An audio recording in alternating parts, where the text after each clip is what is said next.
আল্লাহকে ভয় করার মানে রহমতের নবী বলেন ক্বালা রাসূলুল্লাহ সাল্লাল্লাহু আলাইহি ওয়া আলিহি ওয়াসাল্লাম ইত্তাকিল মাহারিম তাকুন আ'বাদান নাস। রহমতের নবী বলেন হারাম থেকে নিজেকে বাঁচাও। আল্লাহর ভয় যার মধ্যে আছে সে কখনো গুনাহ করে না, এই হলো আসল তাকওয়া। যার মধ্যে আসল আল্লাহর ভয় আছে ইচ্ছা করে গুনাহ করবে না, গুনাহ যদি অনিচ্ছায় হয়ে যায় তওবা করতেও দেরি করবে না, তওবা করতেও সে দেরি করবে না। এর নবীর আশিক এই তাকওয়া আল্লাহর ভয় নিজে নিজে অন্তরে ঢুকানো যায় না। আল্লাহর ভয়টা অন্তরে থাকে, কোথায় থাকে বলেন? রহমতের নবী বলেন আত-তাকওয়া হাহুনা, আত-তাকওয়া হাহুনা, আত-তাকওয়া হাহুনা। আল্লাহর ভয়টা অন্তরে থাকার বিষয়, থাকার বিষয় অন্তরে থাকে আল্লাহর ভয়। কয় কি জন্ম থেকে? কয় না না, এটা অর্জন করে ঢুকাইতে হয়। বলে কোথার থেকে ঢুকাইবা? রহমতের নবী বলেন লিকুল্লি শাইইন মা'দিনুন ওয়া মা'দিনুত তাকওয়া কুলুবুল আরিফিন। ভালো ভালো জিনিসের জন্য গোডাউন আছে, ফ্যাক্টরি আছে, তাকওয়ার ফ্যাক্টরি। আল্লাহর প্রিয় মুত্তাকি বান্দাদের কলব হলো তাকওয়ার ফ্যাক্টরি। সেখান থেকে তাকওয়া নাও। কেমনে নিবা? তাদের নেক নজর লাগাইও। তাকওয়াওয়ালারা যখন নজর দেয়, নজরের মধ্যে পাওয়ার আছে, পাওয়ার। আল্লাহ তাআলা সে পাওয়ার দান করেন। কোরআনের ভাষায় সে পাওয়ারের নাম ফুরকান, হাদিসের ভাষায় সে পাওয়ারের নাম হলো ফেরাসাত। ইয়া আইয়ুহাল্লাযীনা আমানু ইন তাত্তাকুল্লাহ ইয়াজআল লাকুম ফুরকানা। ক্বালা রাসূলুল্লাহি সাল্লাল্লাহু আলাইহি ওয়া আলিহি ওয়াসাল্লাম ইত্তাকু ফিরাসাতাল মুমিন ফাইন্নাহু ইয়ানজুরু বিনুরিল্লাহ। আল্লাহর বান্দা প্রিয় যারা, তাদেরকে আল্লাহ একটা পাওয়ার দান করেন। কোরআনের আয়াতের পাওয়ারের নাম ফুরকান, হাদিসের ভাষায় সে পাওয়ারের নাম ফেরাসাত। আল্লাহর নবী বলেন ফেরাসাতের পাওয়ার থেকে তোমরা সাবধান, কারণ তোমরা যা দেখো তার থেকে তারা বেশি অনেক কিছু দেখেন। চামড়ার চোখ দিয়ে দেখে না, আল্লাহর দেওয়া নূরের আলো দিয়ে তারা দেখতে পায়। মদিনাতুল মুনাওয়ারার মসজিদে নববীতে জুমার খুতবা দিতেছেন হযরতে ওমর। খুতবার মাঝখানে একটা অপ্রাসঙ্গিক একটা আওয়াজ দিলেন, ইয়া সারিয়াতাল জাবাল, ইয়া সারিয়াতাল জাবাল, ইয়া সারিয়াতাল জাবাল। এ সারিয়া, পাহাড় পাহাড় পাহাড় পাহাড়, সারিয়া পাহাড়। ওমরের আওয়াজটা মদিনায় বসে দিয়েছেন সারিয়া কই? ইতিহাসবিদরা বলে সারিয়া মদিনা থেকে 2000 কিলোমিটার দূরে ইরানে যুদ্ধ করে। সারিয়াকে জিজ্ঞাসা করা হলো, আসার পরে সারিয়া ওমরের আওয়াজ শুনছনি? কাছে বৈশা যেমন শোনা যায় তেমনই শুনেছি। ওয়া নাশহাদু আন্না সাইয়্যিদানা ওয়া সানাদানা ওয়া হাবিবানা وحبيب ربنا وطبيبنا وطبيب قلوبنا ومولانا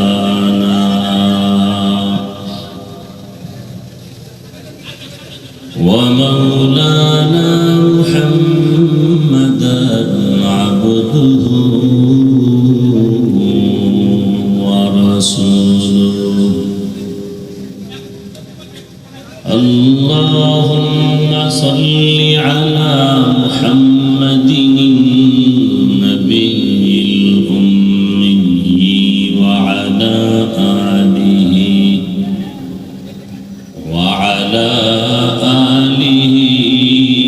وسلم تسليما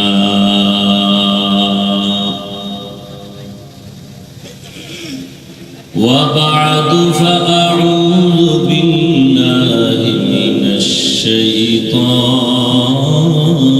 الرجيم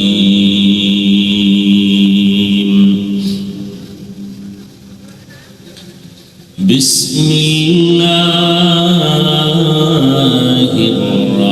الرحمن الرحيم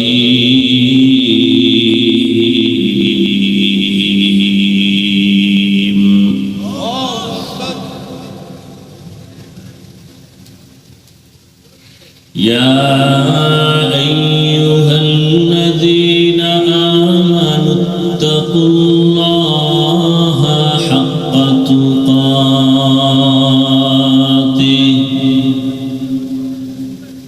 ولا تموتن إلا وأنتم مسلمون.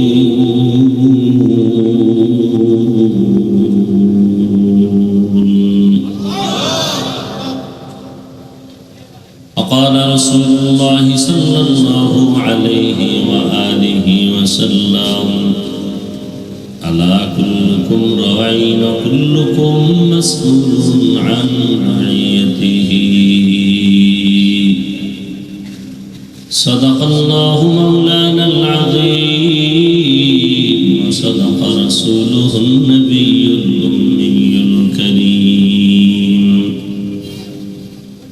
ونحن على ذلك من الشاهدين والشاكرين والذاكرين والحمد لله رب العالمين.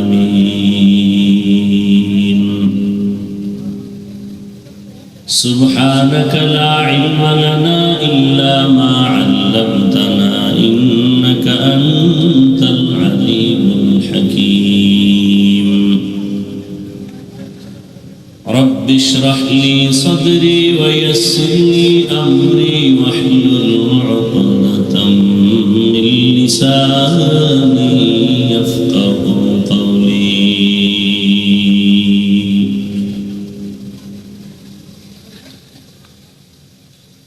सूरज ने दिया अपनी शुआओं को ये पैगाम,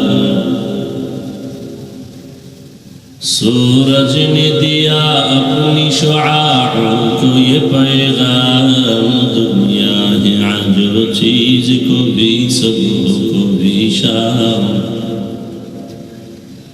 दुनिया है अजब चीज को भी सुबह को भी शाम। दुनिया में हो दुनिया का तलवार नहीं हो, दुनिया में हो दुनिया का तलवार नहीं हो। बाजार से गुजरो खरीदार नहीं हो, बाजार से गुजरो खरीदार नहीं हो। मकबूल है शाज़ है काबिल तो बहुत है, मकबूल है शाज़ है काबिल तो बहुत है। आईना के मानिंदे तू नहीं दिल तो बहुत है,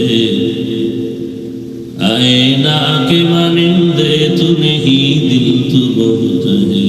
ला इलाहा इल्लल्लाह। दरूद सलाम सय्यदुल मुरसलीन रहमतुल लिल आलमीन शफीउल मुज़निबीन खातमुन नबिय्यीन सय्यदुस सकलैन इमामुल मुरसलीन शफीअ आज़म रसूल अकरम रहमत आलम नबियुल अरब वल आजम हबीब किबरिया अशरफुल अंबिया सय्यदुल अंबिया शफीअ महशर साक़ी कौसर आक़ाए नामदार मदीना का ताजदार आफ़ताब नबूवत फ़ख्र मौजूदात सय्यदुल मखलूक़ात हज़रत मुहम्मदुर रसूलुल्लाह। आबार सबाई पढ़ेन একবার সাল্লাল্লাহু আলাইহি ওয়া আলিহি ওয়াসাল্লাম পড়লে তিনটা পুরস্কার পেয়ে যাবেন। আবার পড়েন সাল্লাল্লাহু আলাইহি ওয়া আলিহি ওয়াসাল্লাম, সাল্লাল্লাহু আলাইহি, সবাই পড়েন সাল্লাল্লাহু আলাইহি ওয়া আলিহি ওয়া আলিহি আলিহি ওয়াসাল্লাম, সাল্লাল্লাহু আলাইহি ওয়া আলিহি ওয়াসাল্লাম, একবার পড়বেন 3টা পুরস্কার, 10টা গুনাহ মাফ, 10টা নেক যোগ হবে, আল্লাহর দরবারে 10 গুণ মর্যাদা বেড়ে যাবে। 10টা গুনাহ যে মাফ হলো, এটা কোন ডাস্টবিনে আল্লাহ ফেলে দিয়েছেন? নবীজি বলেন এই 10টা গুনাহকেও আল্লাহ নেক দ্বারা পরিবর্তন করে দেন। তাহলে একবার পড়লেই 3টা, যদি 100 বার পড়েন সাল্লাল্লাহু আলাইহি ওয়া আলিহি ওয়াসাল্লাম, সাল্লাল্লাহু আলাইহি ওয়া আলিহি ওয়াসাল্লাম, কতবার? 200 বার পড়লে, 300 বার পড়লে, কমপক্ষে 300 বার পড়ার নিয়ত করেন প্রতিদিন। কতবার? আল্লাহর কাছে কি নিয়ে হাজির হবেন? হাজির হতে হবে তো, কি আল্লাহর আদালতে হাজির হতে হবে না হবে? কি নিয়ে হাজির হবে? নামাজ? এসব ভুয়া। কিসের নামাজ পড়েন? নামাজ পড়েন আবার সুদের সাথে জড়িত, নামাজ পড়েন ঠিক মাইয়া বেপরদায় কলেজে যায়, যায়নি? কি এর নামাজ পড়েন? নামাজ পড়েন দোকানে কাস্টমারের সাথে মিথ্যা কথা বলেন, নামাজ পড়েন সুদ খান, ঘুষ খান, নামাজ পড়েন ভোটের আগের রাতে টাকা খান। এরকম চোর আছে না নেই? গোপনে আরেকজনের টাকা খায়, এরা সব চোর। আর যে খাওয়া এটা বড় চোর। খাইলে প্রকাশ্যে খাইবেন বাজারের মধ্যে, যে তোরে ভোট দিব টাকা দেব। নিজের জন্য বলবেন না তোরেই ভোট দিব। মসজিদে 1 লাখ দে, মাদ্রাসায় 5 লাখ দে, এলাকায় 5 জন এতিম আছে প্রত্যেকের টাকা দে। কি এই উপকার করতে পারেন না?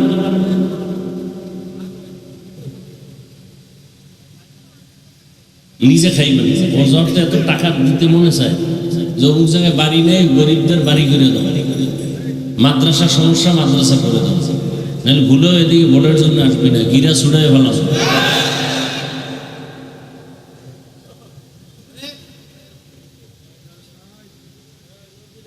আল্লাহ হেদায়েত দান করুন। চোর, ডাকাত, দুর্নীতিবাজের এই মাস্তানি কম দেখলেন না? পুরো লজ্জা হয় না?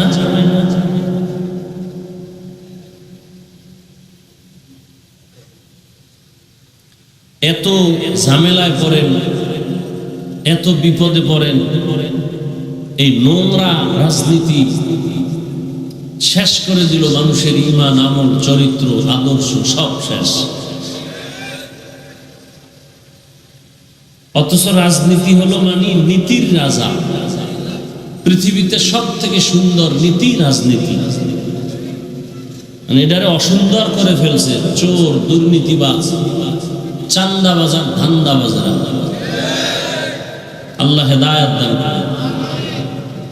এমন ভাবে আটকায় দিছে যে দুনিয়ার সব আকাম চলবে, হুজুরেরা কিছু বলতে পারবে না। ওয়াজের স্টেজে রাজনীতির বয়ান চলবে না, মসজিদের ইমাম কোনো দল করতে পারবে না, কমিটি দুনিয়ার আকাম করবে, কোনো সমস্যা নেই।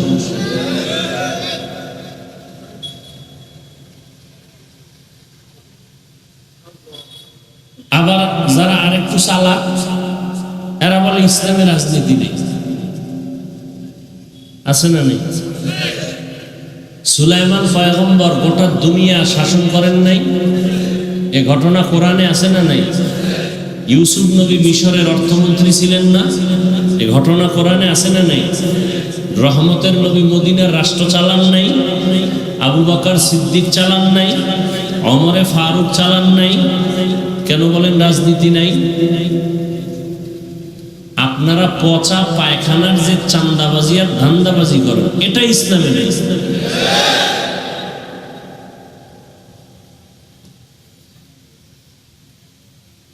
ইসলাম ছাড়া কিয়ামত পর্যন্ত জমিনে কেউ শান্তি দিতে পারবে না। যারা বলবে ওরা সব ধোঁকাবাজ, ওরা দুনিয়াদার, নফসের গোলাম। আল্লাহ সবাইকে হেদায়েত দান করেন। তো যাই হোক, রসুলের উপরে দরুদ কতবার প্রতিদিন? আল্লাহ আমাদের বেশি বেশি বেশি দরুদের আমল করার তৌফিক দান করেন। উলামায়ে হযরত আলোচনা করেছেন, আপনারাও শুনছেন। আল্লাহ পাক উলামায়ে কেরামদের কথাগুলো সহি তরিকায় আমল করার তৌফিক দান করেন। উলামায়ে কেরাম নিয়তের সমন্বয়ে সহি নিয়তে সহি তরিকায় সহি কিছু কথা কোরআন ও সুন্নাহর আলোকে আমাকে বলার মতো, আপনাদেরকে শুনবার মতো দয়াময় আল্লাহ তৌফিক দান করুন। এই বক্সের সামনে দিয়ে সব পিছনে যাও। ইয়া আইয়ুহাল্লাযীনা আমানুত্তাকুল্লাহা হাক্কা তুকাতিহ, হে দুনিয়ার মুমিন, তোমরা আমি আল্লাহকে ভয় করো হক আদায় করে ভয় করার মতো। ওয়ালা তামুতুন্না ইল্লা ওয়া আনতুম মুসলিমুন, এবং কেউ তোমরা মুসলমান না হইয়া মরবা না।